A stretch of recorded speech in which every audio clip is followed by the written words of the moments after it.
how are these recent spikes impacting the ways that teams are preparing for the start of the season?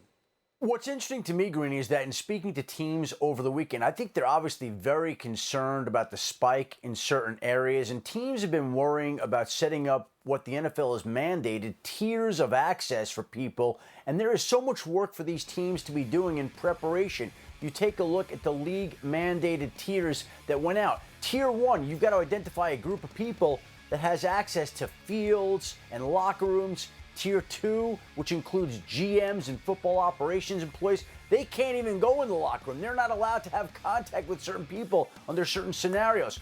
These tiers spell out essentially what people can and can't do, where they can and can't go, and teams have to submit these list of tiers to the NFL a week before they report to camp. Now, most teams are scheduled to begin training camp July 28th. 26 to 32 teams are scheduled to report to camp July 28th, but everybody is still awaiting further direction from the NFL and the NFLPA as to if and when that is actually going to happen, whether people will be going to camp on time, whether the preseason will be reduced. I am expecting the Hall of Fame game to be canceled, the one in Canton between the Cowboys and Steelers. I do not think that game happens. Again, I think the NFL, as you mentioned, is in a holding pattern, and I think teams are anxious for answers that they haven't gotten so far from the league office. Yeah, they can do their best to learn from what's happened with the other sports, but everything changes so much, it feels like practically daily that the information, you have to be nimble with that stuff. I guess I want to ask you,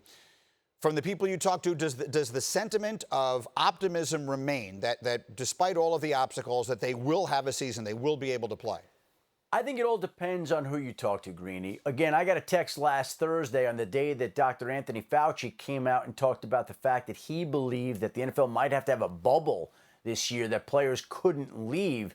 That was a question. There was another person very close to the whole process who said, Adam, the NFL is going to play this year. Book it, plan it. It's done so much work to get ready for this, and there's going to be a season. But one scenario that's continually come up to me, and again, I think it goes to show how different people approach this virus in different ways. The scenario I've heard from multiple teams now is that there are players who are married with children who take their job seriously.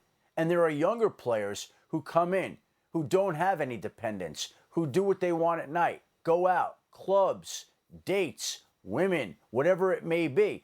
And so there are two different groups of people, and you may have them in meeting rooms, and it's going to create some tension this year with people taking different approaches to how they live their life and how they approach this virus. And by the way, again, if you have a situation where right now a player is put on NFI due to the virus, he could lose, the team could withhold 3 weeks of salary. So if you're a veteran in a room with a young player who's not doing the right things and you feel you're at risk, you could imagine how somebody would feel about having 3 weeks of salary in the NFL season jeopardized by some younger player who's not taking it as seriously as the veteran who's a professional. For sure. There's all that and more. Schefter's piece is up with the different tiers and all the explanation for those who are interested there. Thank you for watching ESPN on YouTube. For live streaming sports and premium content, subscribe to ESPN+.